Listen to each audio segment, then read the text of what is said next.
জীবনটা চলছে কোনো রকম একটা চায়না মোবাইলের মতো। এত সমস্যা কি আর বলবো।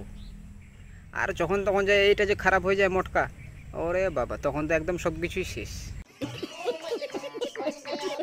এই যে কি করব না করব এগুলো নিয়ে এত সমস্যা, তার উপরে আবার এই ছোট ছোট ছেলেগুলো যে মেয়ে ভাগায় নিয়ে আসছে, এগুলো আবার একটা বড় সমস্যা। মানে গ্রামের লোক তো কি বলবো, মানে ভরসাই পাচ্ছে না, যে প্রচুর বিক্ষোভে আছে। রুকো যারা, সবার করো। আরো যদি ঠিকঠাক মতো একটা গার্লফ্রেন্ড না করা যায়, তাহলে তো ভাই তোমাকে আর বিয়ের স্বপ্ন দেখতে হবে না। তুমি সিঙ্গেল, তুমি এমনি ঠিক থাকো, একদম বুড়ো হয়ে যাবে, বুড়ো ফকির, তবুও তোমার বিয়ে টিয়ে হবে না। কেন, তুমি বিয়ে কাকে করবে? সবাই তো অন্যের গার্লফ্রেন্ড। বিয়ের স্বপ্ন ভুলে যেতে হবে। মানে জীবন আর বিয়ে আর বর্তমানে যে পরিস্থিতি, সব শেষ।